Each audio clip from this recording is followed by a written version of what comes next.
en France où la plupart des championnats sportifs ne reprendront pas. Le Premier ministre français, Édouard Philippe, a même sifflé la fin de la saison pour de nombreux athlètes. On va regarder comment ils s'adaptent à ces mesures de confinement, comment ils dépensent leur énergie. Reportage de notre bureau à Paris. Habitué aux frissons de la compétition et à un rythme d'entraînement intensif, Cyril Benzaken est coincé à la maison, comme tout le monde, sans pour autant perdre ses objectifs de vie. Voici à quoi ressemble la salle de sport d'un quadruple champion du monde de kickboxing. Ici, Cyril s'entraîne tous les jours. Et mon meilleur ami pendant le confinement, c'est le sac de frappe qui est là. Je m'entraîne sans avoir de visibilité, de perspective de prochain combat ou quoi.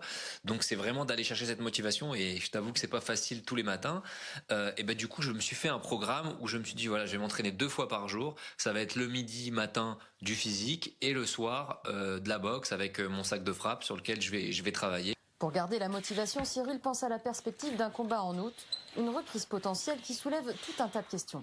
Je suis pas seul sur le ring, j'ai besoin de partenaires, j'ai besoin de sparring, j'ai besoin de voir mon entraîneur et donc la vraie question ça va être celle-ci. Si jamais il a lieu, à partir de quand je vais pouvoir m'entraîner dans des vraies conditions qui vont me rapprocher du combat pour arriver au top et pas arriver musclé mais pas entraîné pour la boxe quoi, pour le kickboxing.